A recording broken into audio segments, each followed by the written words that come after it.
Alison Rosen. Alison Rosen is your new best friend. Alison, with her the good times never end. Alison Rosen, doing the wavy pencil dance again. Alison Rosen, Alison's your new best friend. Hey everyone. Hi. Hello. Welcome to another episode of Alison Rosen is your new best friend. I am very excited for our guest today. He is a legend, a titan, another word for legend or titan, and we will be bringing him in shortly. But first, I must chat with Tony. Hello, Tony. I have to give you a couple updates on things that we have discussed before. How are you doing? I'm doing all right. You know, it's nice to be on with a fellow titan and legend. Yeah, it's a two. Well, I don't know if I'm also a titan, but it might be a triple titan show. I know it might be too much for listeners. I think it probably should. We issue a titan warning? There probably should. Yeah, I'll add a little warning on the top of this episode. Yeah, perfect. This. Yeah, like you know what they should do is make sure that they haven't been listening to other titans leading up to it. Yeah, because if their titan quota is full, there's going to just be endless buffering.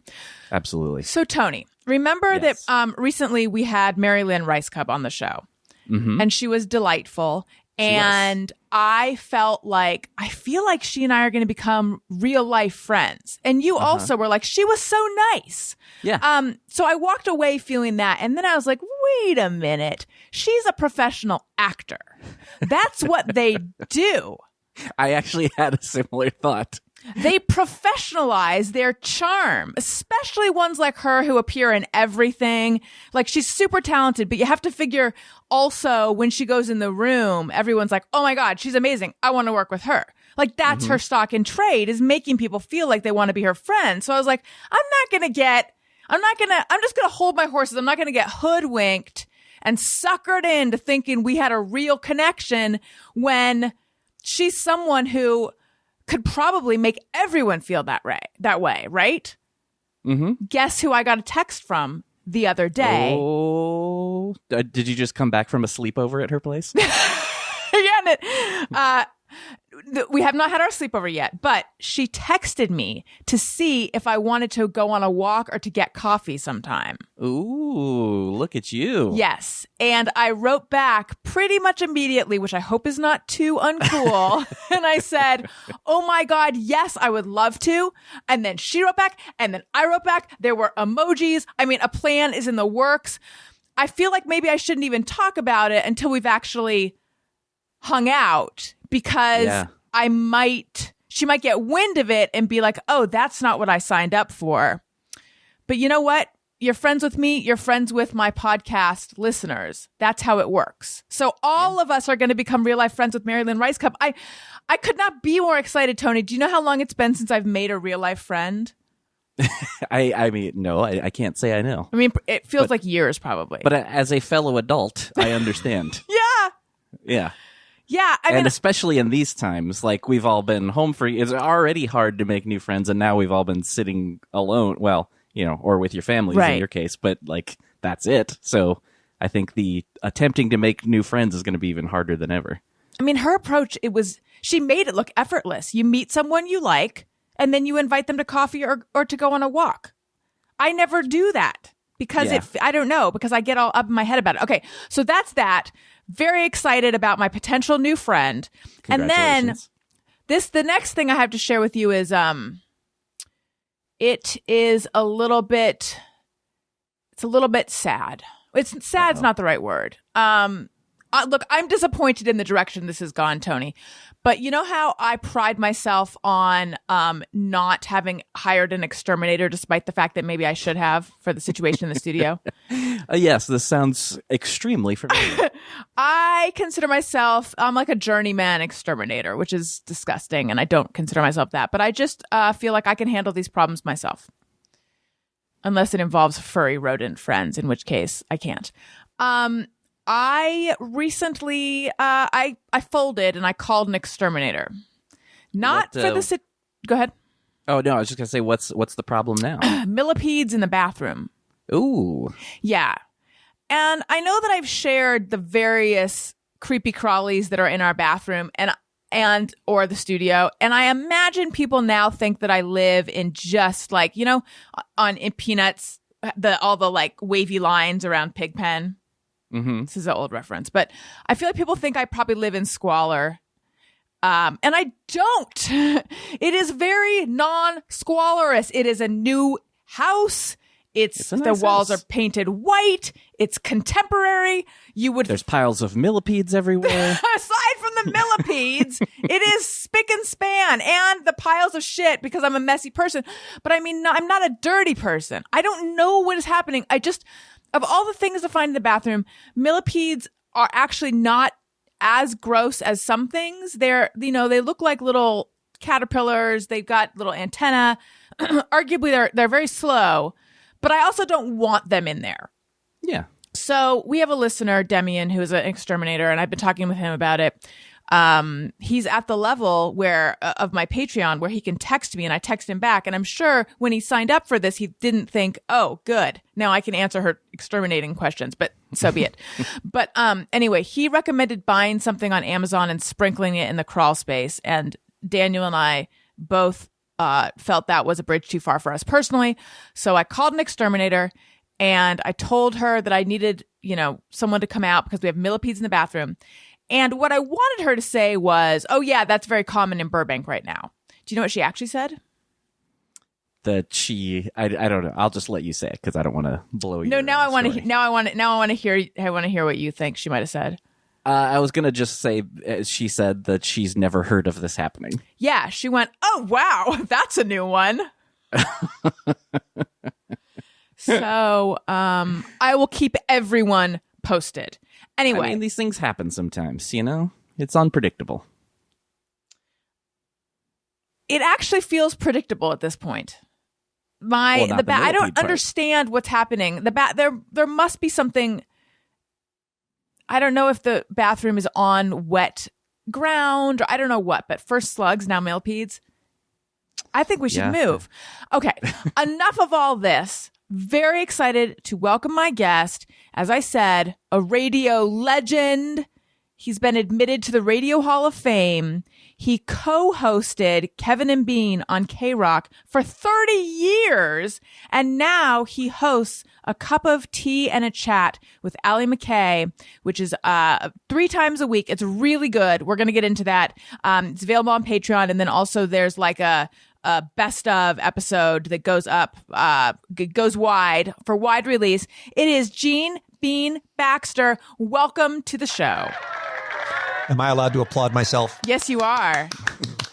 Hi, guys. Hi. Great to be here. How are you? Thank you so much for coming on the show. I was listening to A Cup of Tea and a Chat, and I heard you mention me and my show. So thank you very much.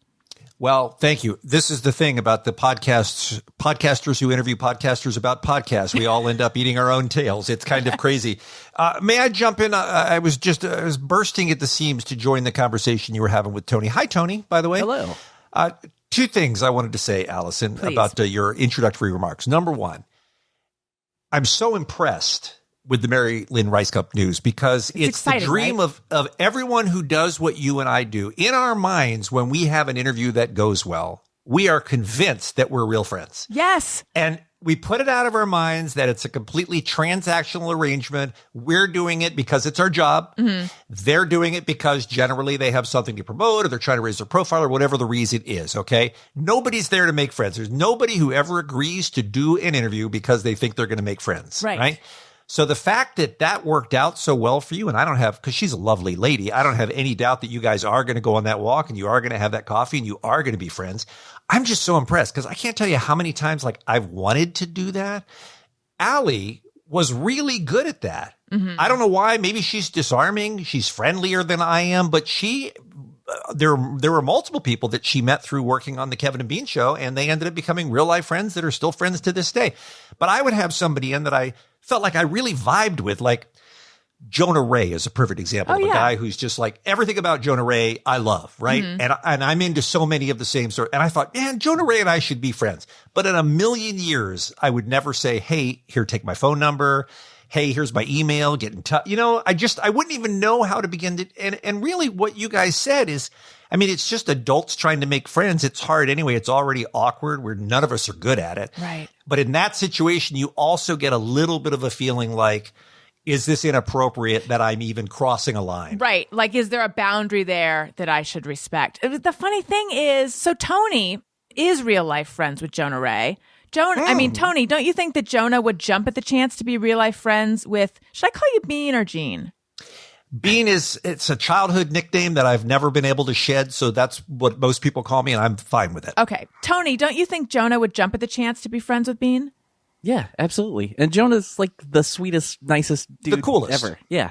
So Jonah and I are friendly with each other on social media. We'll comment on one another's posts. I mean, he knows who I am, and I've interviewed him a bunch of times over the years. But I, in a million years, would never know how to take that next step to be like, well, these days we don't see anybody in person anyway. But even just to be a text friend, even just to be to just jump on and say hi, you know what I mean? So I'm really impressed that you were able to do that. Thank you. Congratulations on a new friend. I don't remember the last time I made a new friend. When I got a dog, I remember thinking, this is going to be a source of new friends somehow, like at the dog park or something. That did not happen. Yeah. And then when I had my first kid, I don't think I thought this is going to be a source of new friends, but I knew that probably this is going to put me in a community of people who have children the same age. And that has actually worked. So it's... Well, because you've got something in common now with a bunch of people that you didn't before. Yes. So I recommend having a child if you're looking to make friends. All right. I mean, it's a lot of work, but you will make a friend or two. Yeah, I mean, but all credit goes to Mary Lynn. She's the one who did this. And by the way, I feel like we're putting the cart before the horse. The friendship hasn't even happened yet, but I feel like it's going to. I feel you guys are very close. You're practically sisters as far as I can tell. That's so weird. Far. We're roommates already. Okay. Thing two, and this hurt me. I got to be honest. I'm coming on a little bit bruised because I heard your millipedes discussion, and I had millipedes as pets for a number of years. Oh, I love millipedes. They're so cute, right? We had Ahmed and we had Zeke and we had Jane, and then Jane died fairly young. So we got another one. So in tribute, we named her Jane also. So we actually had two Janes, but they were so fun and just so interesting to look at, and the way they curl up like the cover of the 9 Inch Nails album. They're just so adorable. You know what I mean? That little picture. And when I heard that you called it an exterminator, I thought, why didn't you do what people do with spiders, which is just pick them up and put them outside? Why do you have to kill them? It's a good point. Maybe I've gone too far. I mean, what I'm saying is they're not going to hurt you. They're not going to do any damage. They're not going to bite. They're not going to make a mess. They literally could just be picked up and moved outside and go on with their millipede lives. You're right. You're making me rethink this. I think because just the number of them that I feel judged, but it's a fair judgment. It's fair. Okay. I always look at things from the perspective of the animal. Yeah. And it's a real passion of mine. And in this case, I don't think the animal's in the wrong. The animal's he's just millipeding it up. You know, I don't think he's coming for you. Yeah, I know this about you. I know that you love I love animals too. I mean, I understand that it doesn't seem that way, but I do. And I'm realizing that story was the absolute wrong one to start with on a show with you. And I'm apologies for that. I feel that I have potentially traumatized you in a small way. It's the number of them, but I get what you're saying. It feels a little bit like an infestation. And what though? Really what we need to do instead of exterminating them is just figure out where they're coming from and board that up. Right. Bingo. Now you've nailed it. Who does? You lift out the ones that are there and you stop the rest of them from coming in. Then you're in business. Who does that? What kind of person? See, I don't know that. I don't know that answer. It's not my problem. I know. They really are like, you could just, and I also haven't seen them the last couple of days. Maybe they heard me talking about them. Yeah, they probably do subscribe to the podcast. Millipedes are very bright. A lot of people don't realize that. Yeah. They're very smart. But I want to say something. The fact that you had a Jane and then you lost Jane, as a euphemism, really. And then you named another one Jane. That is a very kid thing to do. Because I had ducks. I had ducks when I was a kid, and we had two ducks and chickens, and we had two Goldens. I had two Cottons. Now I cannot imagine, like, if something happened to my dog, getting another dog and giving her or him the same name. Yeah, I would never do that with a dog either. I think it'd be too much pressure on the dog. I didn't feel like the millipedes would carry that weight. You know what I mean? I thought that they would just be cool. They're primordial. You know what I mean? Right. They don't have a lot going on except they listen to your podcast, which is impressive. Okay, so that's thing 2. Some of my listeners are primordial, but I love them. Now, thing 3, I've always wanted to ask Tony this question is, how many podcasts are you a part of, man?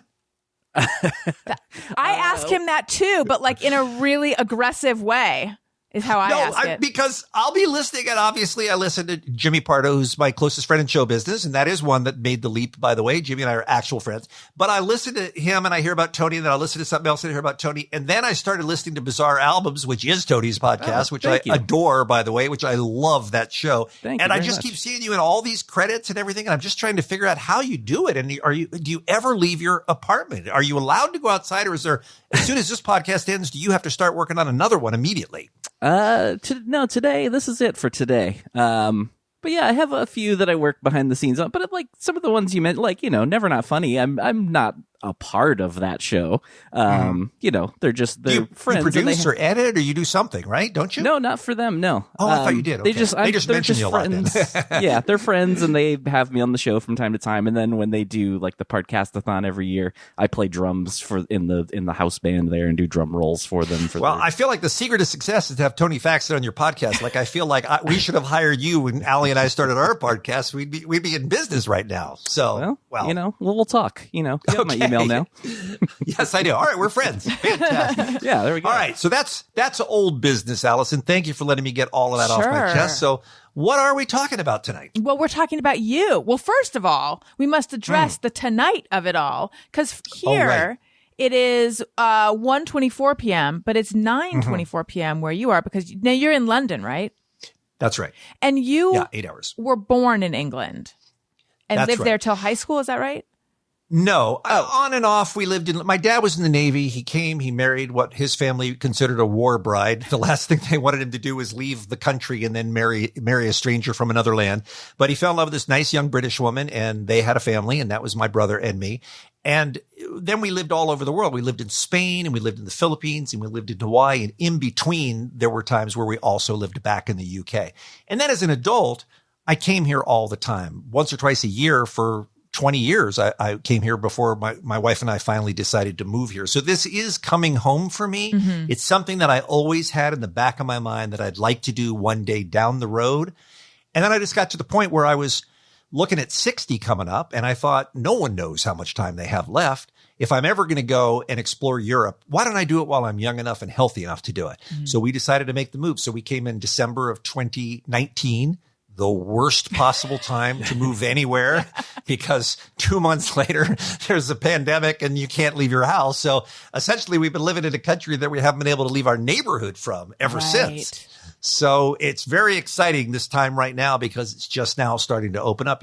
You're so far ahead of us in terms of opening up compared to in the UK. We haven't been able to.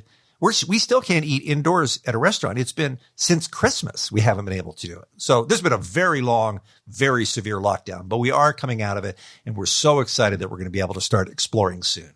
So yeah, it was great. It was great to come home. It's an adjustment anytime you move, and especially when you move to another country. And the time difference is real weird to get used to, because most of the people I know are hours behind me. What time do you and Allie record?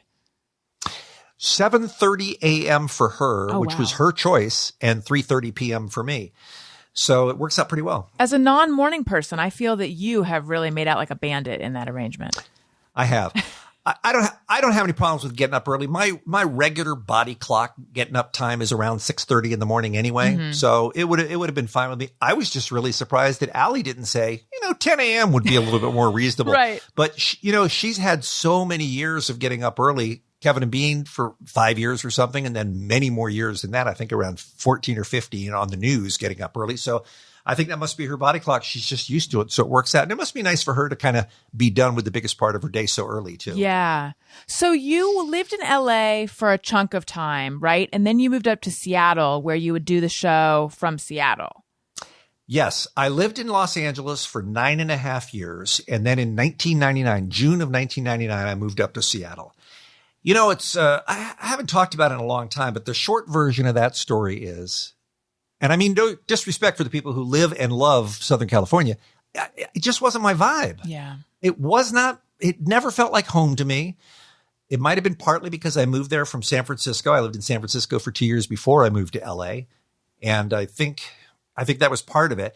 But when the technology got to the point where I realized I could do the show remotely, and of course now we all do everything remotely, but it was pretty new back then. Not very many people were doing their shows. I mean, you probably heard stories about DJs who would work in 2 cities and they literally would fly from city to city to work because there wasn't any way to do it, right?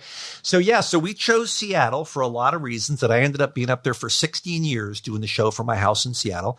And then the last 4 years before I left KROQ, we lived in New Orleans, Louisiana. Oh, I didn't realize which is maybe my favorite, certainly my favorite city in America, maybe my favorite city in the world. I just adored it. I loved it so much. I miss it so much.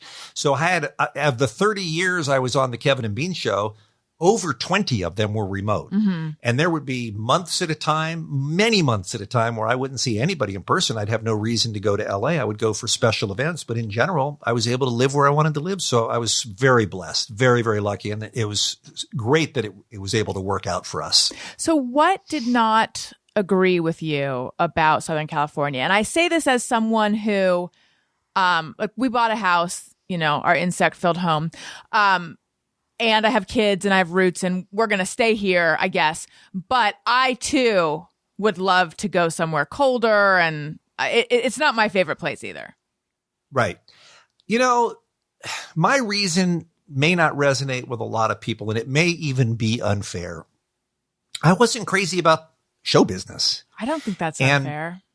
The job that I had required me to be around a lot of people who were in show business or wanted to be and hear about show business a lot. And they just weren't my favorite people. I got to tell you, it was so, and again, I feel like I sound like an asshole saying any of this, and I'm not at all trying to diss LA because there's millions of people there who aren't in show business and don't care about it and don't have anything to do with it. And they're wonderful people with regular jobs and regular lives, right? But when I moved up to Seattle and I was completely anonymous because nobody knew or cared that I had a radio show, nobody could hear it, nobody cared. And then all of a sudden my friends had lots of different jobs. They were doctors and they were landscapers and they were dog walkers. They were whatever whatever they were. And I never had to talk about show business again. And it just felt good. That was kind of the main thing was just getting away from the Hollywood bubble. Right. And was everyone at their station cool with you doing it remotely? It was Kevin and our program director, Kevin Weatherly, who was there for most of the time that we did the show. And they were willing to give it a try because I was at the point where I really wanted to move away from Los Angeles. And I was willing, Allison, to leave the job. Even though we'd been doing it for almost 10 years, I said, look, I've decided I'm going to move. If it's cool with you, I'd like to try to do it remotely. But if you don't think for whatever reason, it would have been very legitimate for them to say no, because they might want somebody in the market who can go out to personal appearances and do sales things. And I would understand that. It would be completely fair. I said, if you don't want me to do it, I'll just leave and find work somewhere else, but let's give it a try. So to their credit, they decided to let me try, and it ended up working great. So this is now tech talk, but I'm just curious. Did you have like an ISDN line and then a video feed? That's right. Okay. So very similar to how we do it now. Yeah. This was, for folks who don't know, an ISDN line is really just a fancy, good sounding telephone line is all it is. And it's actual hardware that's installed by the phone company. And they're very rare. I mean, it almost doesn't exist anymore. You couldn't get service on one today if you wanted to. The internet has replaced that. And we had video. We ended up not using the video very much. I mean, we didn't have it the way you and I are looking at each other kind of close up. We didn't ever have anything like that. We just had a camera like in the corner at the KROQ studio so that I could see who was in the room, essentially. Because you don't want to be, mouthing off about somebody and have them walk in and you don't know it. So that was it. We didn't find that the video was really that helpful. And we had the real benefit of having done a show together for almost 10 years before I left. So the rhythm was easy. We didn't really need to see each other to be able to do it. Mm-hmm. And then you left KROQ. When did you left? Like just a few months before the whole thing got shuttered, right? Yes, that's right. I left in November of 2019. In my last day after the show, we all flew to New York, and then the next day we got inducted into the Radio Hall of Fame. And then I left the next day after that to go to New Orleans to move out of that house so that we could leave for England, which we did 2 weeks later. So that was a real busy week, a couple of weeks right there to get everything going. But yeah, so I left in November of 2019, and I left the show with the best people on the show, with Kevin and with Allie and with Jensen. And I thought, they're primed. It's a great show. They're going to be on forever. Why wouldn't they be? You know, the audience has grown up with these people. And I was shocked the way it went down. And I really do think, I mean, look, we know that show business can be cruel, but I've never seen anything like it. Even in all my years of my own radio career and following others in radio career, I've never seen a company treat a show worse than they treated that, particularly Kevin, Hall of Famer himself. For 30 years, he gave that station, and they fired him over the phone in a pandemic with no notice. I mean, it was just shocking to me. If you're going to look, if you make the decision, well, we want to mix things up. We don't think this is the show for us. We want to do something else. There are a lot of different ways you can do it than that. You can go on and say, hey, take a bow, a farewell tour, work out the summer, and then come September, we'll bring somebody else in. And Kevin would have been happy to do that. That would have been the respectful thing to do to him and Allie and Jensen and the other people who worked on the show. But more importantly, it would have treated the audience with some respect. Right. And that's what really, because as it turned out with the pandemic beginning, Alison, what people needed was comfort, and what they needed was familiar voices, and they needed something they could listen to that would make them feel better. And KROQ, it was almost like they just said, screw the listeners. We don't care what they need or want. For whatever reason, we're pulling the rug out now, and you're on your own. Terrible thing to do to the audience that had been so loyal that made that radio station, and a terrible thing to do to poor Stryker and Klein, who ended up replacing that morning show, who now come in looking like the bad guys through no fault of their own. They had so much hate thrown at them because of the situation that they were put in. The whole thing was just so poorly ended. And I'm glad, you know, Allie ended up doing something that she wants to do. Jensen's got lots of jobs. He always has. He's producing television shows and everything like that. Kevin's got his own podcast that's doing well, and he's doing afternoons on KLOS with Sluggo, formerly of KROQ as well. So everybody kind of landed on their feet. So I'm happy about that. But man, what a black mark on the station. It really was, it was shoddy. Why do you think they did it that way? I mean, I don't know. I've never spoken with anybody about it. The only thing I can guess is radio stations are losing money. A lot of them are. And I think the pandemic was starting to make itself known, and they realized that 2020 was going to be the worst year for the business ever. And they were just looking for numbers. They were trying to figure out a way to save money anywhere. How many people can we fire and still keep the station on the air? I do think it ended up just being a bottom line thing. They were just trying to minimize their damage. Got it. You don't miss radio, do you, Alison? Well, I've seen Allie say on Instagram, like when people are like, what happened? And she's like, we were well paid. The insinuation being, you know, like you're saying, that they just, they couldn't afford, or they made the decision that it wasn't a priority to pay those sizable salaries anymore. I think that's accurate. Yeah. I do. I think they looked at it as a way to save a bunch of money. Sure. Which I understand. If you're a business person, you got to make a decision. But again, there has to be some humanity for people who have invested so many years in the station. There should have been a better way to handle it. So for you, what was the decision like, and how did you make the decision to leave a show that you had been part of for 30 years? Well, I mean, it's what I said before. It's just, starting to think about how many years I have left. I am, unfortunately, obsessed with fear of dying young. And there's no reason to suspect I will. I have been blessed with incredibly good health. I've barely been sick a day in my life.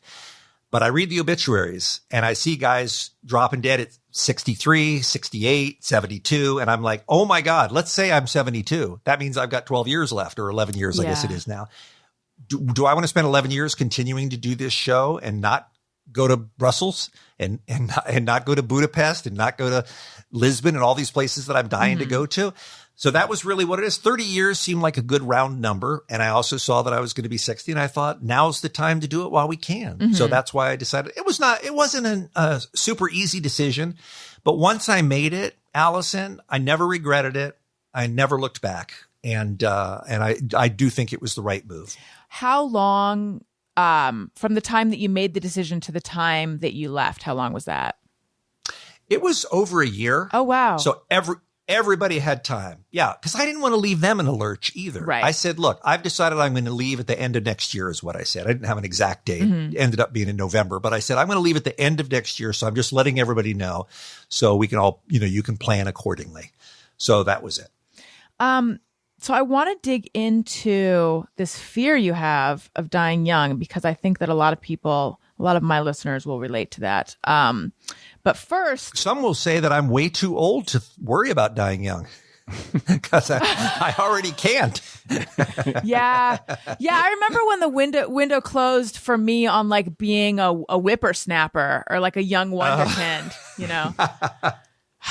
It's hard. Okay, but first I want to tell you guys about Figs. Figs make awesome scrubs so healthcare professionals can look, feel, and perform their best.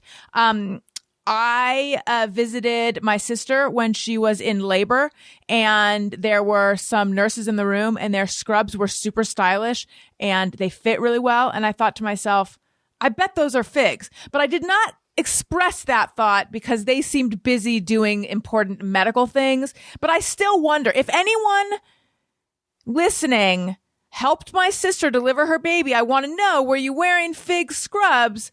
Because they looked good. They had a number of pockets. They fit better than you expect scrubs to fit. In honor of the historic year nurses have had fighting COVID-19, Figs is celebrating Nurses Week all week long from May 6th to May 12th with 20% off site-wide. Just use the code BESTFRIEND15 at checkout. So here's the thing. Figs, obviously, they make ridiculously soft, great scrubs, but they also make other things, like whether you're, it's geared for medical professionals. However, Daniel has a hoodie that's super warm, super comfortable, lots of pockets. I almost bought a lab coat until I had to admit to myself, I don't need a lab coat. They do have other stuff besides scrubs, so check it out. Figs has a proprietary Fion X fabric, which has 4-way stretch, moisture wicking, anti-wrinkle, and Silvadur microbial technology that inhibits odor-producing microbes and increases durability. Celebrate Nurses Week all week long from May 6th to May 12th with 20% off site-wide. Just use the code BESTFRIEND15 at checkout. Head to wearfigs, wearfigs.com, and enter my code BESTFRIEND15 at checkout for 20% off. That's wearfigs, wearfigs.com, and enter code BESTFRIEND15 at checkout. I also want to talk to you guys about Brooklinen. Brooklinen, one of my favorite companies.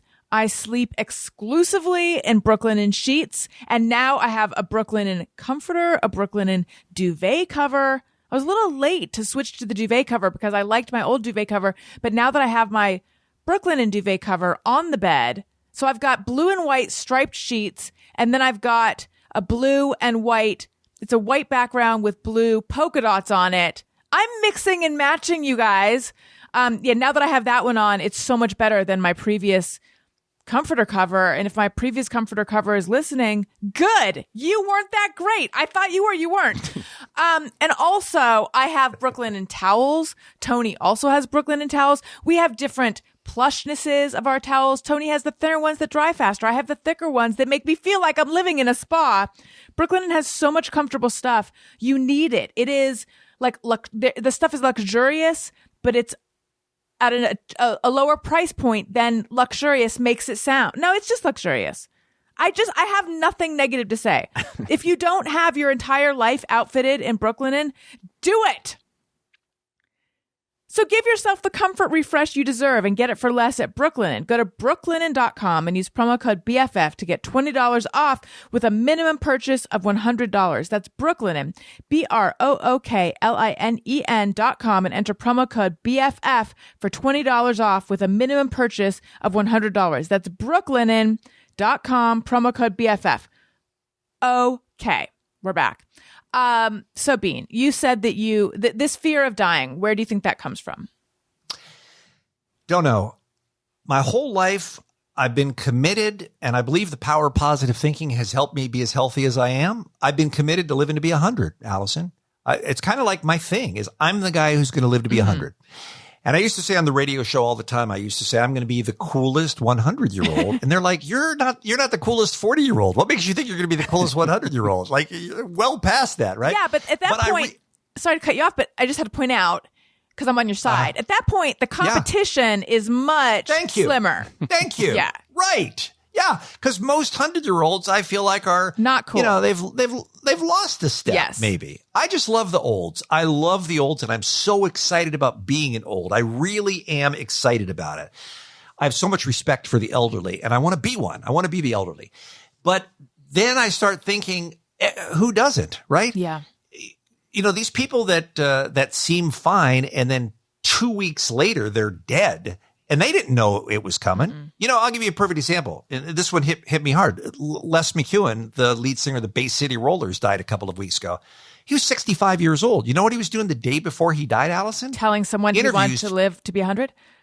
Maybe, but he was also doing interviews to promote the Bay City Rollers' big summer tour that they were planning through the UK. This was a guy who was in good health and had no clue that it was coming. Right. And it just out of nowhere. And that is a sobering and scary thought. Yeah. And I don't know where it comes from. And it's not a passing fancy for me. And I know you get real on this show, so I don't mind telling you, I really do think it's something that I'm going to have to work out with somebody. I think I'm going to have to go talk to somebody about how to push that fear down, because I do worry that there can come a point where you can't enjoy the life that you have because you're so afraid of dying. Yeah. And I don't want to be that guy. Yeah. I also don't want to be that guy who somehow ends up being paranoid and afraid to leave the house and afraid to cross the street and afraid to get on a plane and afraid to take a medicine. You know what I mean? I think this could spiral very badly for me. Right. So I'm aware of that and trying to keep it in check. Do you ever think about how many years you have left? A little bit. My thing is I worry less about my own mortality than I do about losing the people around me. And I think it's really the same fear. It's just what you attach it to. So as I get older, and as my birthday's coming up, and I always start to take inventory in that way around my birthday. Periodically I will think, do I have more years ahead of me than behind me? I hope I do, but I'm definitely closing the gap. I'm getting closer. And then that leads to thoughts about like, well, maybe these dreams I had as a young person for what I would, the success I would one day have or the heights I would reach, is that still what I want? And can I accept it if that doesn't really happen? So I guess I'm even having some kind of midlife-y like thoughts. Yeah. It's tough. Yeah. And they do always say, and you read this all the time, is, nurses will tell you this. And they look great in those fig scrubs, but I don't know if you've noticed or not. They're so stylish. They're so complimentary to their figures while they're working, but they still look like they're on a runway. I know. It's astonishing. Are we watching Grey's Anatomy, or is this a real life hospital room? Right. But nurses will tell you that have held the hands of the dying, that they never say, I wish I'd accomplished more. I wish I'd had a bigger business. They always say, I wish I hadn't wasted so much time. I wish I would have told people I love them. I wish I would have spent time doing more what I wanted to do. And it's hard to put those things in your head because, we're all thinking short term, not long term. We're all thinking, what do I need to do, or what do I think I need to do today? And they're not thinking about what's really, when I look back 10 years from now, what am I going to be glad I spent my time doing? And I'm trying to push my fear more into that direction to have more quality time instead for whatever time I have left. That's the direction I'm trying to go. Did you have anxiety as a kid? Yeah, I'm a little Asperger, and that has something to do with it, I think. And it makes me a nervous guy, and it makes me an anxious person. I think it contributed to the decision my wife and I made about leaving KROQ and moving. Is I did have some real anxiety for a minute right before that at KROQ and actually took some time off. I don't remember how much time it was, but I think it was about 3 weeks or so where I just felt like I was on a treadmill that was going way too fast. And I felt like I was panicking and I felt like I was going under and I needed to a circuit breaker is what I needed to do. And coming out of that, I think is when I started thinking these bigger questions that you and I are talking about is how do I want to spend my time and not have that happen again? Because it's really easy, particularly when you're career minded. And I put so much time. You know what it's like to work on a morning radio show in Los Angeles and how much time you spend and how hard it is and how you're never, ever done with your job. I was working way, way too many hours and I realized that wasn't healthy and it wasn't sustainable. So yeah, I'm glad that I had that wake up call that way rather than actually having some sort of a nervous breakdown or quitting and curling up and dying. So I'm in a better place now. Was there something, and if talking about it is making you uncomfortable, we can move on. But was there something that, like a specific moment or thing that triggered those panicky feelings when that happened? I don't know. I mean, I think it was the pressure. I think a lot of it was the pressure of doing a quality show for 4.5 hours every single day. It was a lot of pressure. Like I said before, it's a treadmill and you're never done. And even if you have the best show of your life, you got another one to do tomorrow and it's just a blank slate that's waiting to be filled up. And I got so much anxiety that I literally would vomit before the show. Oh my gosh. Because I was, 8 minutes out from the show starting and I was like, oh my God, I have to do this again and it has to be good. And I was just putting way too much pressure on myself, I think. And that only developed many years into it? That's so interesting. That was it was about a year and a half ago or something like that. So who knows why that boiled up or bubbled up, whatever it does up at that time. But yeah, I mean, I think it probably just comes with getting older and starting to reevaluate things. And hey, what am I doing? What am I doing with my life? Did it happen around your 60th birthday? Like leading up to it? I mean, I'm not doing the math exactly right, but yeah, certainly in that ballpark. Yeah, for sure. And who knows? Maybe that was some sort of a milestone. Yeah. Isn't it funny, by the way, when you're a whippersnapper, you think 60-year-olds are 1 foot in the grave, man. Like, can you imagine being 60? That's my grandfather. What, are you kidding me? And then you get to be 60 and you go, I feel exactly the same as I did when I was 30. Yeah. It's weird. It's not at all what you think it's going to be. And look, you're wearing like a cool tie-dye shirt with kittens and candles on it. Not just kittens. Do you recognize this cat? Oh, wait, that's a famous meme cat, right? This is Meredith, one of Taylor Swift's cats. Oh. Yeah, this is a Meredith t-shirt. I didn't know. I'm not familiar with Taylor Swift's cats like you are. What? You don't know about Meredith and Olivia and Benjamin Button, her 3 cats? No. Come on, Allison. No. Are you not a Swiftie? I'm not. And get this, Bean and Tony and listeners. I finally saw that movie, a movie that everyone recommended. I did not enjoy it. It's called The Favorite. Have you seen it? I not only have seen it, I heard you and Daniel tearing it down incorrectly. So okay, yes, good. I know what you're saying. Okay, we'll get into that. But anyway, the guy who plays Masham, I was like, who is that actor? And I looked him up, and he's Taylor Swift's boyfriend. Joe Alwyn, right? How much I didn't even know. Yeah. Well, he also kind of blends. He's been in a lot of movies that you've seen, but he's never memorable. I think he couldn't be more boring, but maybe that's what she likes. But It's not exactly like he's a big star who stands out and you should have known who he was. He just he's a nameless, faceless other British actor as far as right. But if I was a Swiftie like you with the cats and the shirt and stuff, then I would for sure be clocking right away. Like, oh, that's Taylor Swift main squeeze. She's my favorite. Really? I'm not going to lie. She's and look, I know it sounds dumb because check me out. I'm not a 22-year-old girl, but I think she's a great songwriter. And I think her career has been among the most fascinating in the business. You're a music fan, right? Yeah. I used to play in a band. Yeah. Okay. Tony, obviously you're the biggest music fan. Your thoughts on Miss Swift?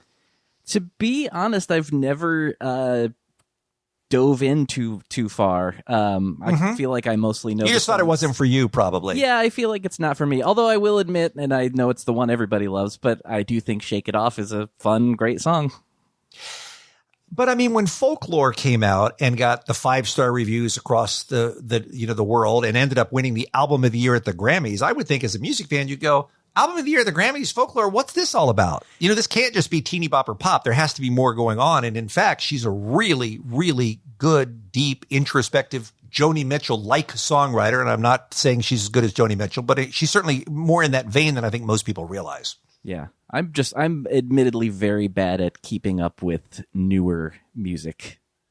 Gotcha. So just to take stock, I just want to bring to the fore what we've learned so far in this podcast. I am a monster for attempting to exterminate millipedes who are just minding their own. And Tony, you've shirked your duty as a music fan by not checking out Folklore. Thank you. Those are accurate assessments of where we're at, Allison. Yes. Okay, so let's talk about the favorite. Tony, have you seen it? No. Okay, so Bean, what did you think? I know that Daniel and I are alone in not loving it. Look, I wish I had more bullet points for you because I haven't seen it since it came out. I saw it as a new movie. And the reason I saw it is because I'm a little bit of a royalist, as you are now. Yes. And I'm interested in any stories that have to do with the royal family. Oh, by the way, do you know about my tattoo, Allison? No. Do you have Claire Foy from The Crown tattooed on you? This is a tease. I want you to wait because after we talk about the favorite, I'll unveil it for you. Oh, great. I watched it for Olivia Colman because she's the greatest actress in the world today. Love her. I adore her. I fell so in love with her as an actress on Broadchurch and just watched everything from her. And I just had to see her play this crazy Queen Anne, right? And I thought it was a very compelling story. I mean, it's a story that's been told a million times about a young person who comes in and is trying to acquire power within the system and the machinations of that, and seeing the mind games that they play with one another and the way they try to climb the ladder in this firm, which is the royal family. I don't know. I just thought it was really, really well done.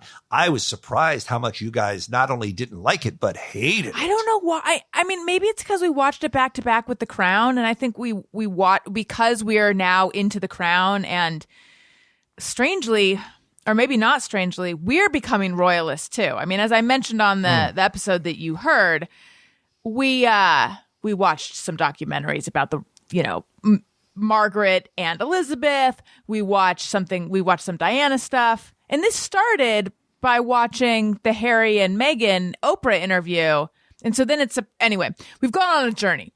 I don't know. I just, we both found it not that compelling and kind of unlikable. And I love Olivia Colman. I loved Fleabag and everything. Have you seen the Queen with Helen Mirren? No, but that is what The Crown is based on, right? I mean that. No, but it's the same guy. That's what I mean. Yeah. Peter Morgan is the guy behind The Crown, was also behind that movie. That's your next. Okay. That's your next date night. I'll do it. Oh my gosh, Helen Mirren won the Academy Award for playing Queen Elizabeth in that. So, I'm a regular oh my Tony goodness, in that I haven't checked it out. How dare you? You're gonna love The Queen. I'll watch it. I'll do it. It's so good. All right. See the tattoo. YouTube.com/Alison Rosen. You too can see the tattoo. Yes. So here's the deal. My beloved late father, who passed away about 3 years ago or so now, was 80, way too young. One thing he asked me was to never get a tattoo. Whatever you do, son, don't. And a lot of parents have given that advice, right? You're too young. You're going to pick something dumb. You're going to regret it. You don't understand it's forever. Please don't do it. Do not get a tattoo. And I really wasn't burning with desire to get a tattoo. But after he passed, I thought, I don't have anyone to tell me I can't get a tattoo anymore. Now's the time. So I started thinking about it. As anyone who has a tattoo, you give it some thought. All right, what am I confident is going to be safe? Because look, you get a Bill Cosby tattoo, you're in trouble. All right. There's a lot of ways that you can make a huge mistake with the tattoo. So what's the star in the heaven that I have always adored, that I will always love, and that I will never regret? And that is Her Majesty, Queen Elizabeth II, who has been queen. Look, I'm 61 years old, Alison. She was queen for a long time before I was born. Okay. This woman has been here. Yeah. She's done it, right? I love the queen. I adore her, right? So that's the tattoo that I got. So we did this whole thing on the radio, right? I started talking about how I was thinking about it. And of course, nobody on the show believed that I would really get one, because at my age, who goes out and get his first tattoo, right? That's the thing you do as a young person. So we ended up having people call in with, hey, here's my tattoo artist. And then Nikki Hurtado called, who's one of the best in the business. I mean, people wait a year to get Nikki Hurtado to do a tattoo. He's done The Rock and he's done The Game and he's done all sorts of people whose names are the something. So he calls up and I'm like, oh my God, are you kidding me? So we arranged the whole thing and we went in. I came down to Los Angeles ahead of April Foolishness that year, the comedy show we used to do for charity every year, right? And I went in and I got the tattoo and Nikki Hurtado did it. It was one sitting because he was leaving for Australia the next day for a tattoo convention, 5.5 hours. Oh, wow. But it was worth it. Okay. And it hurt, but it was worth it. All right, let's see if I can let's see if you can. Oh, wow. Wow. That's really good. It's like a portrait on your arm. That's so good. Yeah. Portrait on your This arm. was taken from the Queen's first photo shoot after she became queen. So she's 25 years old in this picture. And I wish you could see it in person because the hair and the crown and the shadows and everything is just, I mean, Nick, he does such beautiful work. And I'm really, really happy about it. I love it. And, she's 95 years old now and a widow. And we all know what happens to older people when they lose their partners after that long. They were together for 80 years, you know, 80 years they were together. So I'm real nervous about Her Majesty, but I love her and I'll never regret having this on my arm. If I pulled a bean and when my dad dies did the thing that he told me never to do, I would be like on a motorcycle the next day. Yes. I think, and I've never gotten a tattoo, although it was never explicit, but like I just know how they feel about tattoos. It's weird. And it's actually nice to hear you say this because it's weird to be a full-fledged adult and to still be sort of obeying their rules that they haven't mentioned in 25 years. Right. You don't forget your parents. Yeah. You never, even when they're gone, you think about what they would say about what you're doing. Right. That's it. I mean, do most people your age at this point have a tattoo or no? A lot of people, no? I think if they wanted one, they would. They would have gotten one. Yeah. If you were going to get one, what would it be? Would it be your kids? Yes. At this point. But that is so basic. I mean, that's like the pumpkin spice latte of tattoos. No offense to people who have that. But at this point, yes, it would be my kids' names, my husband's name. And then I'm like, do I get my dog's name? But then if I do, I got to keep updating that. I mean, I want her to live forever, but Sure. My wife and I have had 11 dogs since we've been married. Oh, wow. So I'm not going to start that. That would really... I would be like the guy in Prison Break. My whole body would be just tattooed if I started doing pets. My kids are Owen, Elliot, and Daniel. So it could be like Ode or Doe. Right. Or EOD, end of day. That's something. I like that you just called Daniel one of your kids. You know what I'm saying. Hey, I have a Daniel question, by the way. Yes. I wanted to ask this. I know how he does the bean reviews. Oh yeah. What's he gonna say about this show? Do I have to worry about him coming in hot on reviewing this show because it's a bean review? Oh my God, he should totally, because he's been bristling at doing it's really not ideal. Oh, I know. He dropped the ball. Daniel's Cool Beans. He was eating a lot of beans. We came up with the segment Daniel's Cool Beans where he reviews beans, but he refuses to review beans. Yeah. He claims this is how meta he was, because the last one I thought was really funny, but he's like, it wasn't a review of beans, it was a review of me. And I'm like, maybe that's why I liked it so much. So I think he should review this show. That's a great idea. I do. He'll look at it. I do too. This forces him to get back into it. He's got to do it. He's looking to cut corners. I think this is great. Okay. So how did you feel? Glad to help. I'm asked the question that everyone wants to know. Or at least I do. How did you feel about the Harry and Meghan Oprah interview? Did you watch it? Of course I watched it. We got into a very heated discussion, Allie and I, on our podcast about that. I have mixed feelings about it. Look, there are adults who ought to be allowed to live their own life. And if they don't want to be part of the system in Britain and they want to move to another country and live their lives, I'm fine with that. I felt like, and I know a lot of people look at Meghan as a victim, and she certainly has been treated badly in some cases.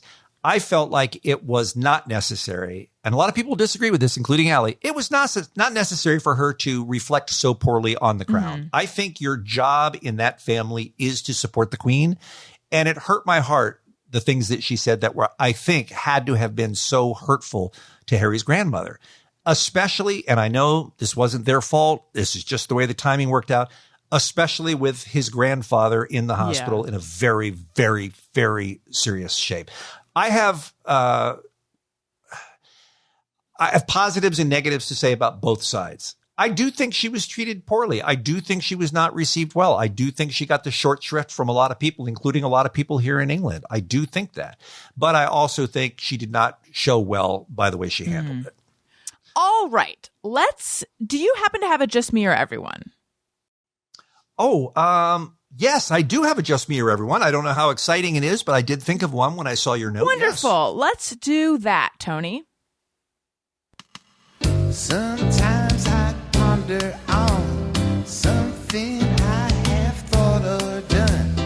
Is it just me or everyone? All right, Bean, what is your Just Me or Everyone? I think this is everyone, but I've never seen anyone else do it. So you tell me, Allison, if it's at least you. I will. When I'm driving in a car and I get into a tight situation, like I'm going down into a parking garage and it looks like the garage is kind of low, and I'm worried, even though I know that it won't, I'm worried that the top of the car is going to hit the garage going in. I scooch down. I scooch down in the seat. Or when I'm driving and I end up getting kind of close to the cars parked on the other side, or it's a really narrow road and the cars that are whizzing by me in the opposite direction are closer than I am comfortable with, I'll do this. I'll move over, move to the left, move to the right, as if that's going to somehow save me, as if that's going to somehow lessen the impact of an automobile crash by moving 4 inches to one side. I do the latter. I don't know if I scooch down going into a parking garage. I might, but I know that I'm aware of like shifting back to the sideways in my seat. Yeah, I don't do the. It makes no sense. I don't think I crunch down, but I lit for Just Me or Everyone like a couple months ago. I basically did the same thing because really? Mine's more of a like kind of shrug my shoulders in to get through those tight spots. I don't necessarily lean one way or the other.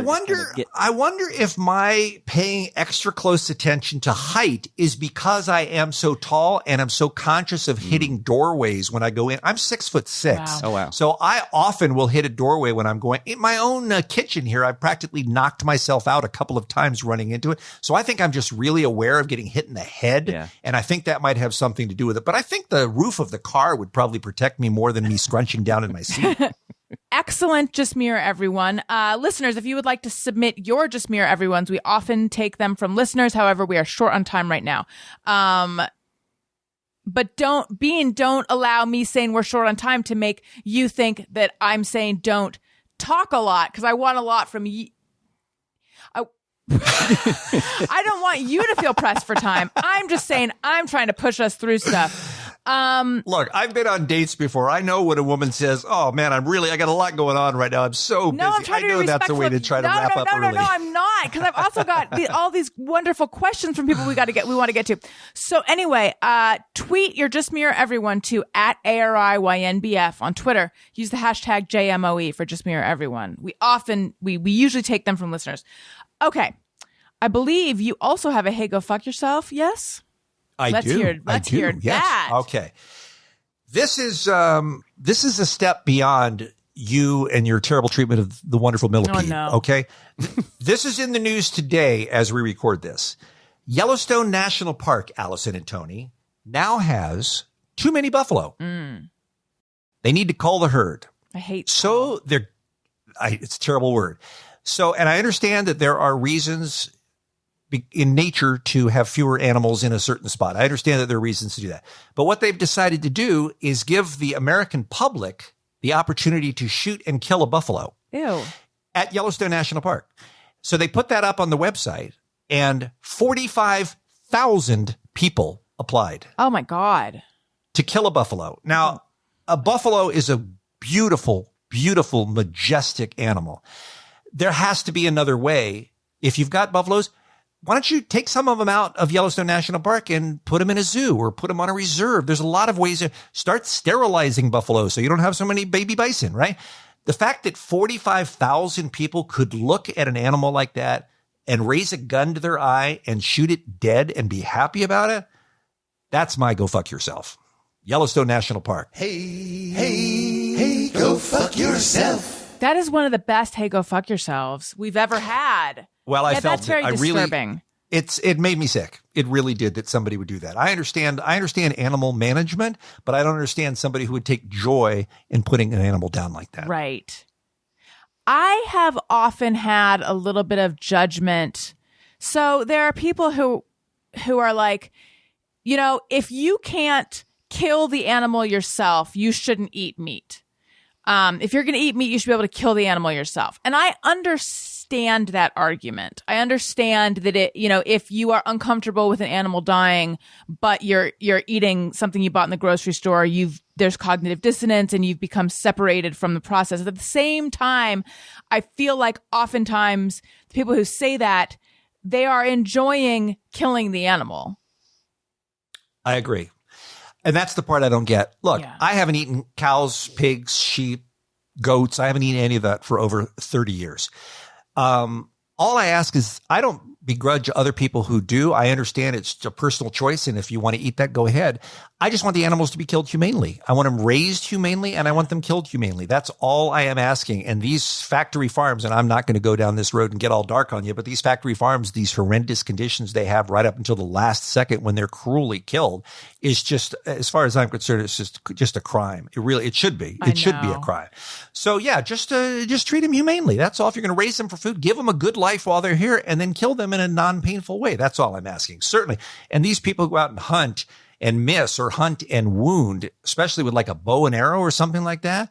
And then that poor animal goes off in the wood and curls up and dies. It's terrible. I don't understand how something like that's allowed. I really don't. And you can cut all of this out if you want. And I apologize. No, we're keeping it because it starts with the millipedes. Yes, it does. Look, everyone has a line of what they're willing to kill and eat. And it depends on where your line is, right? There are people who think nothing of eating dogs, but they would eat a pig tomorrow. And as far as I'm concerned, dogs and pigs are exactly the same.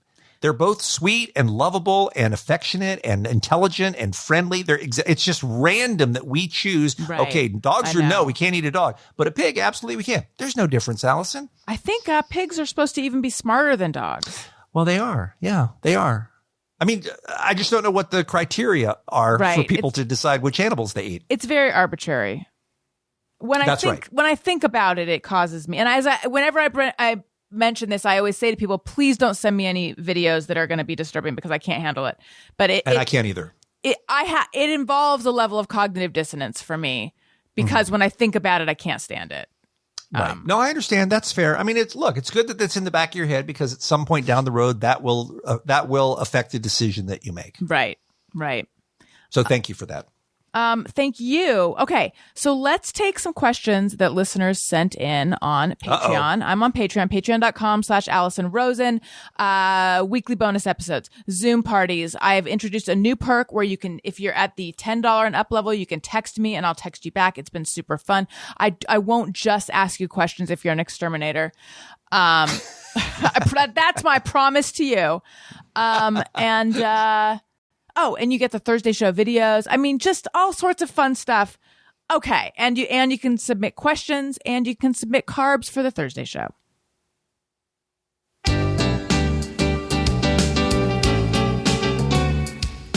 When we ask, they send them in. They're wondering how you have been. So thanks so much for answering these questions from our fans. Okay. Allie M, but it's not the Allie M with whom you do your show, says, I'm a recent Alison Rosen's new best friend subscriber, so I don't know Alison's history all that well, but I would like to know both of your honest opinions about Adam Carolla. I always thought he was hilarious when he called into Kevin and Bean, but some of his other commentary seems pretty questionable. And do you have any intention of ever retiring since you're the healthiest man alive and you're going to live forever? Yes, thank you, Allie. I am. You want to go first or you want me to? You go first. Adam is maybe the funniest person I've ever met in my life. Genuinely, no one makes me laugh harder than Adam. And curiously, maybe number 2 or tied for number 1 is Jimmy Kimmel. Thank God those two found each other through the Kevin and Bean show because they are both geniuses. So funny. I've lost track. I love Adam. I've lost track a little bit of the podcast in recent years. I do see him turn up in the news once in a while, and I'm a little bit surprised. I don't know. I don't really have much of a comment on some of the inflammatory things that he said because I don't know the spirit in which those things are being said. Adam says things to be funny sometimes, or he says things because they're going to get a reaction. So I don't really know how much of what he says he believes and how much of what he says is show business. Mm-hmm. I don't, but I consider him a friend and I love the dude and I think he's hilarious. That is all very nice. I do think that I think he believes the things he's saying. I also think he's angry. Obviously, I have a different relationship with him than you do. One that has a little more conflict. But I agree that he's really funny. I agree with that. And when I think back on my 4 years on the show, now that we're, further out from the way it ended, I do find myself feeling nostalgia sometimes for the good times and for the joking around. And I mean, that was a real treat to be able to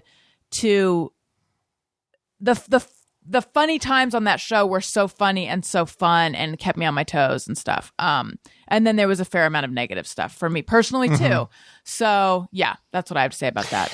It's so funny because I think I have a fair assessment of the things that I'm good at and the things I'm not. And I look at Adam and he's light years ahead of me in terms of how little he needs to make something funny. Mm-hmm. What can Adam complain about? Doesn't matter what you throw at him. He'll figure out some way to complain about it, right? He does stand up where he walks into a club and only does stand up from topics that are given from the audience. Mm-hmm. Like he has nothing prepared. That's just, to me, that's just astonishing that a person is that bright and that sharp. So I'm kind of in awe of his talent and I miss him a lot. Mm-hmm. Have you talked to him at all lately? We do every once in a while, not too often. Adam refuses to text. He just doesn't believe in it. But every once in a while we talk and we're friendly, but we just don't run in the same circles anymore. Mm-hmm. He's very wealthy. And do you have any intention of ever retiring? That's an interesting question. I sort of did. When we moved to England, I started from scratch. My intention was to come over here and get a radio job. I did not feel at all like I was out of things to say. I really enjoy the art of broadcasting. I've been a radio fan since I was in single digits, and I was excited about doing radio over here. And as it turned out, even with the pandemic, just before that, in February of 2020, I did get hired. I'm on a radio station here that's on in London and Birmingham and Manchester and Glasgow. Oh, cool. I'm just part-time there, but it's a station called Podcast Radio. Alison, have you heard about this? I heard about it when I was researching you. Okay, yeah. So I'm a pod jock on that station. So I do content in between the podcasts, which is kind of fun. Mm-hmm. And I love being on the radio here in London. So I wasn't technically retired. I've had that part-time job. But then as the summer of 2020 went on and we weren't able to go anywhere and do anything, and then Allie Mac Kay started getting in touch and saying, we should do a podcast. I started thinking, man, I really do miss all these things are happening in the news that I'm not allowed to, I don't have any way to, I have no outlet, right? No way to comment on. Mm-hmm. And that's when we decided to do our show. And I'm really, really enjoying it. So as of now, I don't have a date that I'm working toward to hang it all up. I think there will come a time where I won't want to have the commitment of having to do a show. But for right now, I'm really, really enjoying it. Here's a question from Alison Rosen. Cup of tea and a chat is so well done. What's the prep like for that? Like, how does it go for you guys? And do you have a producer or are you doing all the production? No, It's just, well, I do the production. I handle all of the audio. Yeah. Allie and I are a two-man shop. We can't afford a Tony Thaxton in our operation. So we're doing it all, which in some ways, is a real contrast to the show that we had that had a bunch of people on it when we were together at KROQ, and we actually had a producer and an assistant producer, and we had a production audio guy, right?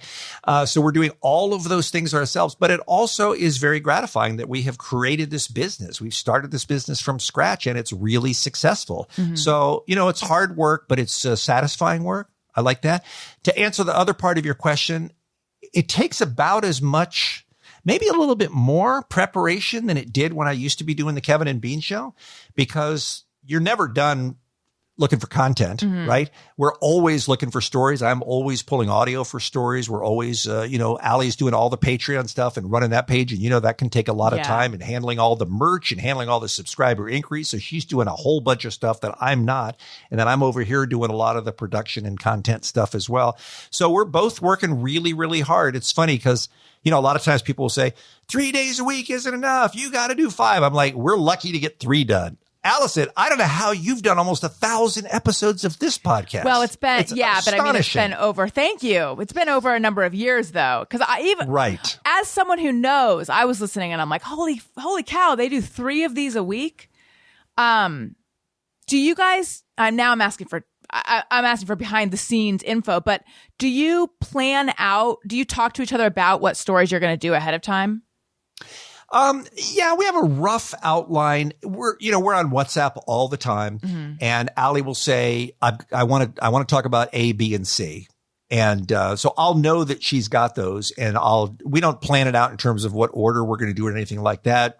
We just kind of guide the conversation as it makes sense to pop off on different topics and stuff. And we have a few regular features that we do. Every Wednesday, we have a subscriber on and play a game. Quiz Show Wednesday, we do.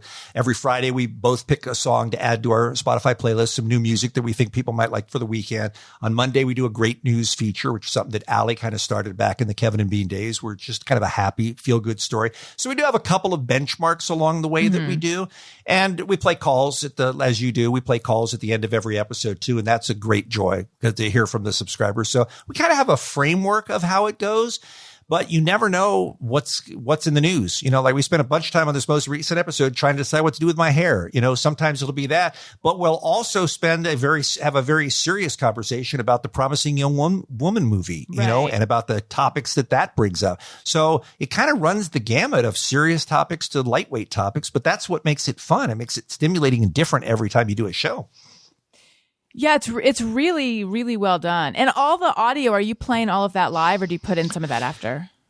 No, it's all live. I mean, I have a lot of stuff edited before we start the show. Right. And if there's a story that lends itself to me pulling sound from it, a news actuality or something like that, I'll have that. But that's all skills that I developed from doing the morning radio show for so long. But like sometimes there'll be a audio under a story, just like a music under a story or something. So you're doing that live.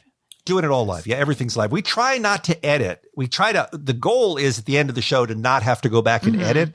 Sometimes there'll be a glitch or something that we have to, or we'll screw something up or whatever, or it takes too long to get the person on the phone, just little things like that. But we try not to have to edit the content at all. Well, I urge everyone, go be a subscriber 3 times a week.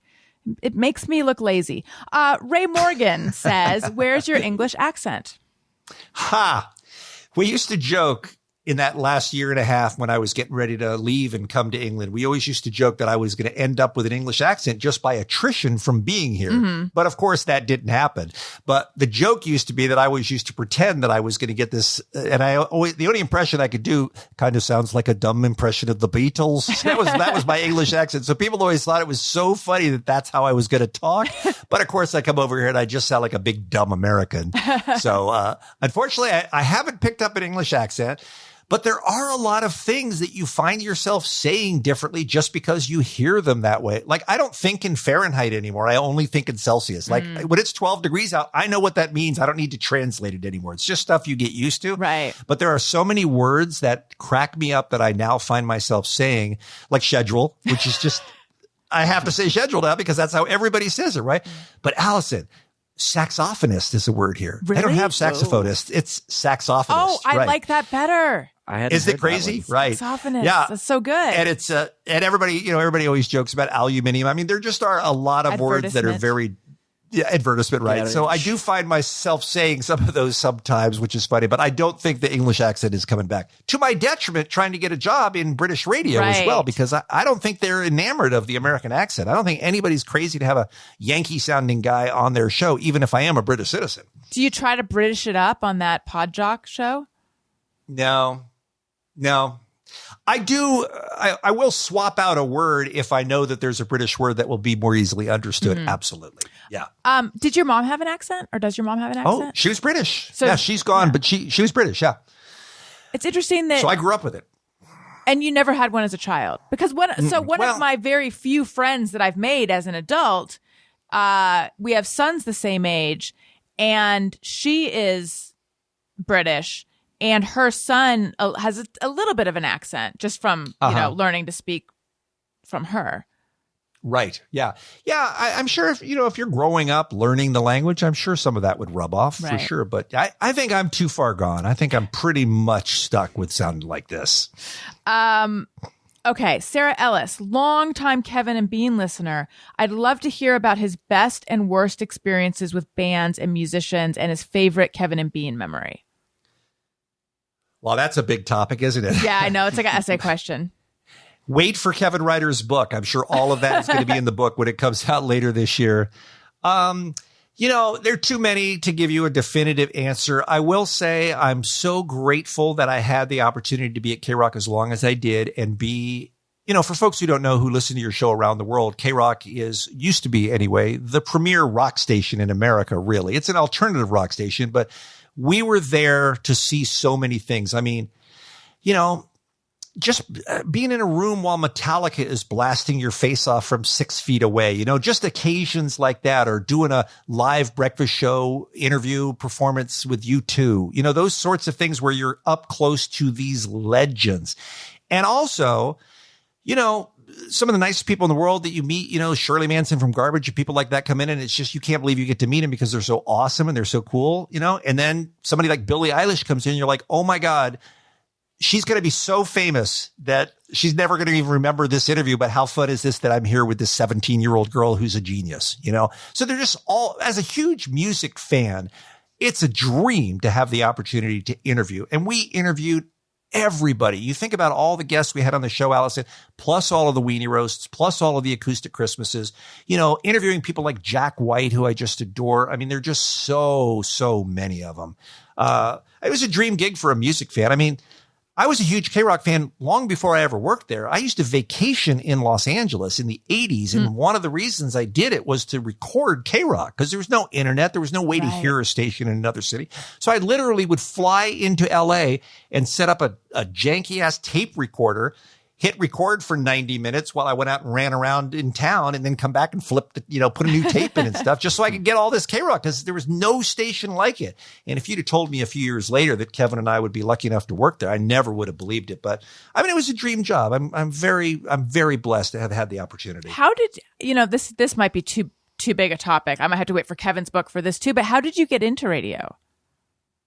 Like a lot of people, like maybe most, I don't know. I fell in love with it as a kid. I was a little too old for the transistor under the pillow thing that you hear from so many older people, but I just fell in love with music and fell in love with radio. It's all I ever wanted to do. I was, when I was 8, 9, 10 years old, I was doing little radio shows in the neighborhood on cassette and interviewing neighbors and whatnot. And then when I had the opportunity to go to college, I went to University of Maryland in College Park, Maryland, and part of the reason I went is because of their college radio station. And as soon as I walked in, Alison, I was like, I'm never going to finish college. I know that. And I did end up dropping out as soon as I got a full-time radio job. But it was just, I keep saying how blessed I am, and I just mean it because I knew what I wanted to do from the time I was a little kid. And you did. And I had the opportunity to do it. How many people get that? How many people have that opportunity, to do the thing? Like people who want to be a professional basketball player or an astronaut or a radio DJ rarely grew up and be any of those things, but I was lucky enough to do it. So yeah, just knock on wood. And I'm so grateful to still be doing it in a little different format than I'm used to, but I still get to be behind a mic and talk to people, and I still love it. And last question, Krista Lorenz says, how does he feel about being a more open, honest version of himself on the podcast? As a longtime fan, it is so refreshing to get to know him all over again. I've been Team Bean since middle school and will always be. Thank you. That's a very sweet compliment. I got to give, a podcast, you tell me, you've done both, lends itself to more intimacy, I think, with the audience. You have a different connection, I think, even than with the distractions of a morning show and a music and commercials and a bunch of other people talking. And it's just Allie and me. And Allie is not afraid to give her opinion and not afraid to speak sincerely about difficult topics. And I think, I respect that, and that rubs off on me. And I think that's the way to go. And I think there's kind of no reason to have an artifice at this point. There's no reason to be a character. Why not be yourself? Even some of the things you and I have talked about here today in terms of mental health and things are things I probably would have been uncomfortable saying on the radio like 5 years ago.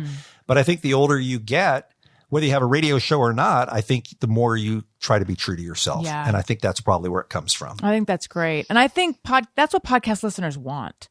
They want, the most recent, the Thursday show that came out on Thursday, as is probably obvious. What, the Thursday show comes out on Thursday? It came out on Thursday, yeah. It's, I hope it doesn't confuse people, but it's just the Thursday version of my show. It's, it's a group show, and it's usually it's light, but we also talk about real stuff. But on this past Thursday episode was a little bit more real, and a couple people were a little more vulnerable than usual. And the feedback has been so strong. So many people just saying this episode, I was crying.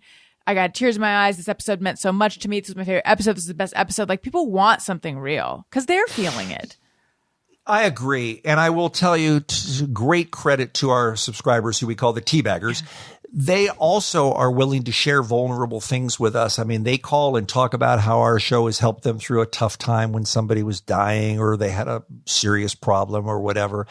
Or, sometimes they just call because they're just so happy and they just want to share with somebody that they just got vaccinated. I mean, you really do feel like and I know you feel this way about by the way, what is your audience called? Are they the Rosenettes? What are they called? So they call themselves Alison people. There's the most, the core of super devoted listeners they have a podcast called BFF Fancast about this podcast, which is so fun. I love that. They call themselves Alison people.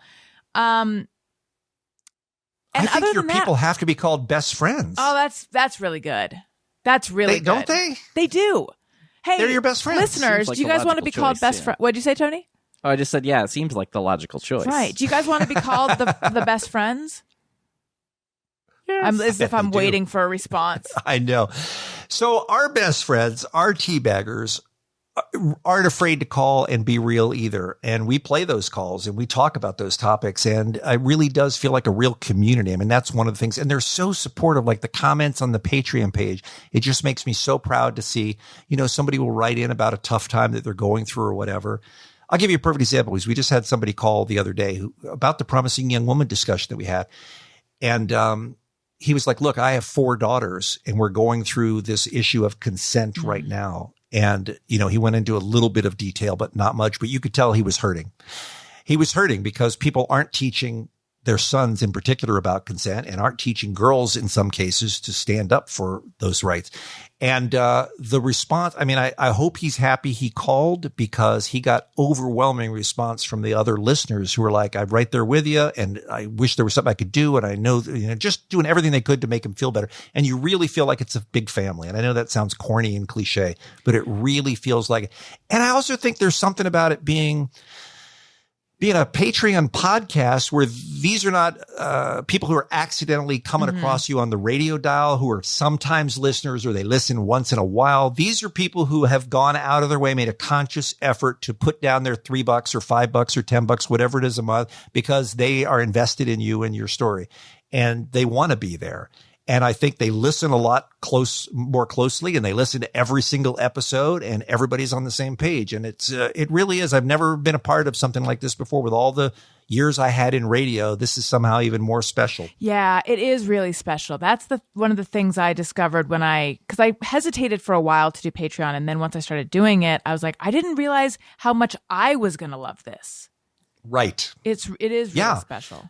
Yeah, we have the greatest people. We just started, I don't remember where it came from. We just started this thing where we have a section on the Patreon page where people who are running their own businesses can promote them. Oh, that's cool. Which is a super easy idea, but already we're seeing so many people, writing in or calling in and going, yeah, I needed some hot sauce and one of your people makes hot sauce, or yeah, I needed an air conditioning repairman and you've got one. So it's somebody that they feel like they can contact and trust because they're all teabaggers. And that just makes you feel good. It feels like you're really improving their lives by giving them an option like that. You're making a community. That's great. Well, Bean, thank you so much for coming on my show. Are we done? Hasn't it been like 10 minutes?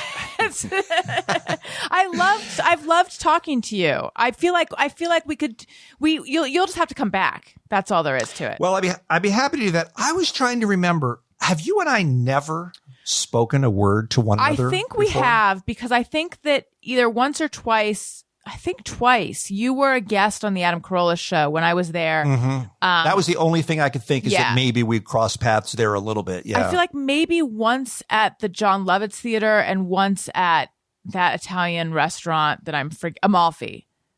Mm-hmm. That's very possible. I remember seeing you on the screen and hearing about the goats, but I don't think we've ever. I think that's the only time we've crossed paths. Can I ask you one question before we go? Yes, you can. Can you give me some advice as somebody who has been, because Allie and I are 7 months in, 8 months in, right? So you've been doing this for a long time. The one problem that we are finding ourselves having is trying to get more people to know about the show. Yes. We've got a huge former audience from the Kevin and Bean days who don't even know that Allie and I do a podcast. So outside of our own social media where we are free to promote it, we don't know how else to go about doing it. How do you spread the word about your show? So that is a real challenge that that's one of those things where, like, we were to take it all the way back. At the when I start worrying about that stuff, and then I think, like, at the end of my life, I'm going to look back and wish I hadn't spent so much time belly aching over these kinds of things. That being said, my advice would be, what I have found to be the best way is to just go on other people's shows. Because then nobody wants to talk to me, Allison. Look, you were desperate, so I got the call. But most podcasters don't give a hoot about me. Everyone would want to talk to you. No. Do you go on Never Not Funny with your real life friend Jimmy Pardo? Okay, I have, and Allie has been on there as well. And by the way, we got a lot of new subscribers out of that. And I do want to urge people to check out, if they're not willing to drop a dime on a show they don't know. Check out the free show. Yeah. It goes up every single Monday, and it's a weekly free sampler of stuff all from the previous week. And if you like it, then come check us out on Patreon. I hope you will. And I know that you do encourage your teabaggers to tell their friends. That's a good way too. Mm-hmm. But I think I know, because I have that same feeling of, like, I can tweet, but the people who are seeing this tweet are already following me. So it's like, that's right. I think it's just a matter of going on shows. Well, and my situation is, because of the KROQ thing, I know there's a ton of audience out there who would enjoy the show. I know it. It's just a question of how to get to it. Maybe I need to look into, like, digital advertising or something. I just don't know anything about all that. Yeah, I don't. We're all learning new skills. Right. So. Tony, what do you think? It's tricky. Yeah, but same thing. Like, I think guesting on other shows and yeah, it's really, so much of it can be word of mouth. Like, because, like, for me, for Bizarre Albums, especially because I don't really have guests. So, like, I don't have people to, like, say, hey, I was on this show. So that makes it hard. So I do feel like it like hits a plateau at some point. But then, yeah, word of mouth can just be so huge, because I think that's been a big thing for my show. Yeah. Well, I am happy to promote Bizarre Albums. I love it. It is so flattered. And it stuns me every time I see what the next record is. I'm like, holy cow, I can't believe you're doing this one. It's a joy, Tony, really. Thank you. Congratulations. That means a lot. I appreciate that. And I think that I got some Patreon subscribers from you playing a clip of my show when I had Ralph Garman on. So thank you. Oh, good. Yeah. Good. Yeah. Well, that was a great interview. Oh, thank that was you. a really, really great interview. So yeah. And you'll have Kevin on when his book comes out, I hope. That's right. When is his book coming out? I don't think we have a date Okay. yet, but I think it'll be later this year. I mean, you might as well, make the rounds, I know. get us all I on. had Lisa May. I've had Ralph Garman. I've had Allie. I've had you. I've had Jensen. Right. Okay. So all I'm missing is Kevin, I guess. Is Kevin. Yeah. I've got the whole pack. I'm so glad we had a chance to do this, Allison. Thank you so much. So tell and I didn't get to meet Daniel, but tell him I'm a fan of his as well. So you guys keep doing what you're doing. Thank you. I will. And tell everyone where they can find your show, and plug anything else you'd like to plug. The free show is wherever you get your podcasts, which is such a trite thing to say, but it is. You'll find it in all the usual places, and then just patreon.com/AllieandBean. I don't really have anything else to promote. I have a super dumb Twitter handle, Allie and Bean on Instagram, if you want to check that out. And I'd love to hear from some of your listeners who have enjoyed this show. Yes, wonderful. Thank you so much. And if you like what you're hearing, please remember to leave a nice review. 5 stars is my favorite number on Apple Podcasts. Make sure you're subscribed or following, whatever the term is now. Download.